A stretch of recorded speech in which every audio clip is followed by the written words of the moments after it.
खुशहाल होते हैं तो सेवा देते हैं, सद्गुरु खुश होते हैं तो संतों को, महापुरुषों को इस निरंकार के साथ जुड़े रहने के लिए जुड़ी रहे, एक ऐसे मानवीय गुण हमारे जीवन में बने रहें, तो सत्संग जी फिर साध दी सेवा हो कर सके जिस तो आप करावे है, अवतार हो गावे सिफत रीति जिस तो आप गवावे है। और अभी सासी हम गीत भी सुन रहे थे, तन मन तन तिन्ना तो ऊंची हो सेवा कहलांदी है, जो हो निष्काम निरीक्षित ते सद्गुरु गुण भांदी है। सासी एक ऐसा कर्म चाहे वो तन से किया हो, चाहे वो मन का हो, चाहे धन से सेवा अर्पित हो, लेकिन जो निष्काम हो, जो गुरु को भा जाए। बहुत साल पहले सत्संग जी उत्तर प्रदेश के वार्षिक समागम होते थे, तो समागम के दिनों में सत्संग बहुत सारी सेवाओं से सद्गुरु नवाजते हैं। तो सत्संग वो सेवा दल की एक रैली की तैयारी कर रहे थे,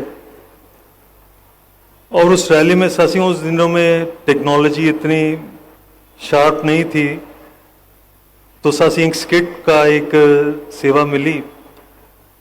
तो सत्संग एक महात्मा से पहले एक गीत लिखवाया,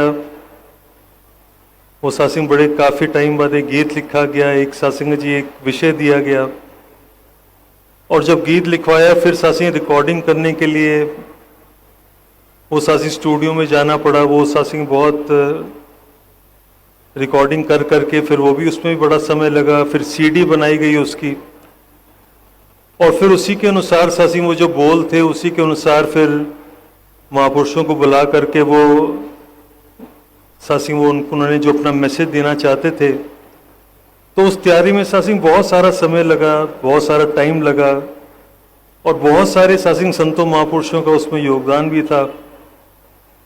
जब सत्संग जी वो हमारे सेवा दल के अधिकारियों के सामने सत्संग वो जब वो एक स्क्रीनिंग होती है, तो दास को याद आ रहा है हमारे आदरणीय चाचा खुराना जी, तब सत्संग मुख्य संचालक के रूप में। तो जब उन्होंने सत्संग वो सारी स्किट देखी तो फिर सत्संग उन्होंने कहा, अच्छा महापुरुषों उसको भी आप थोड़ा रहने देते हैं। तो सत्संग जी वो क्योंकि जैसा देश आया जी महाराज सत्वचन, जब दास अपने सेवा दल के महापुरुषों के पास गया तो सत्संग उनको बताया, तो फिर बहुत सारे महापुरुष थे, बहुत महीनों से वो सेवा हो रही थी, तो वो सत्संग अपने मन के भाव न रखने लगे, कहते महापुरुषों आप प्लीज़ एक बार बेनती करो ना, एक बार जा कर के, आपकी बात नहीं काटेंगे चाचा जी, वो आपसे बहुत प्यार करते हैं। मैंने कहा हुजूर हुक्म आ गया है कि इसके ऊपर हमें अब इसको यहीं रहने देना चाहिए। कहते नहीं महापुरुषों, बहुत महापुरुषों ने वो समय भी दिया है, हमारा मन है हुजूर के सामने हम उसको पेश करें, आशीर्वाद लें। सत्संग दास भी उनके कहने में आ गया और फिर चाचा के चरणों में गया, हुजूर बख्शिश करो, रहमत करो ना, ये बच्चों का ऐसा ध्यान है।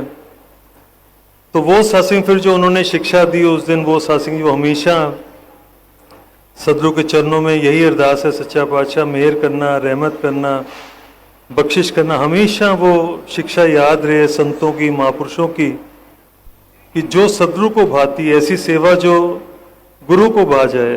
अगर मेरे मन को तो अच्छी लग रही है, लेकिन सत्संग अगर सदगुरु प्रवान करे तो फिर वही से सत्संग सेवा वो जो होती है वो आशीर्वाद प्राप्त होते हैं। तो सत्संग चाचा जी ने कहा, अच्छा मोहन जी अगर आप सेवा कर भी लो, इसको स्किट आप पेश भी कर दो, और गुरु के अगर आशीर्वाद ही ना मिले तो फिर उसका लाभ क्या होगा। तो सत्संग फिर वहीं नतमस्तक हो गए, और सत्संग यही समझ में आया कि सच्चा पातशाह तेरा मुस्कुराना मेरी जिंदगी है, मैनू कुछ पता नहीं कि बंदगी है। बख्शिश करो सत्संग, जो गुरु का विजन है, जो सदगुरु का सत्संग सोच है, हम सत्संग जितने भी यहाँ पर बैठे हैं संत जन, सत्संग किसी ना किसी रूप में संगत में भी आना एक कितनी बड़ी सेवा होती है। और सत्संग फिर उसके बाद चाहे हमने वर्दियाँ पहनी हैं, खाकी पहनी है, नीली पहनी है, प्रबंध में कितनी ही तरह से सासंग जी हमारे अलग अलग सदरों हमारे को सेवाओं से नवाजते हैं।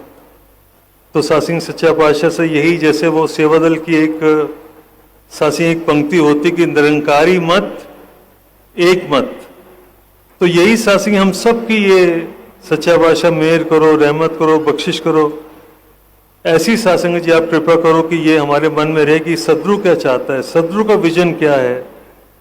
यही सासंग जी अरदास करते हुए कृपा करो, रहमत करो, अपना बना के तूने एहसान कर दिया है, ये तेरा शुक्रिया है। शुक्रिया है। वाह। मैं क्या था क्या बना हूं, ये बात मैं ना भूलूं, चाहे जो भी तू बना दे औकात मैं ना बोलूं, जो कुछ भी हूं मैं दाता सब तेरा ही दिया है, ये तेरा शुक्रिया है, ये तेरा शुक्रिया है। प्यार से बोलो, प्यारे हो। धन निरंकार जी। जय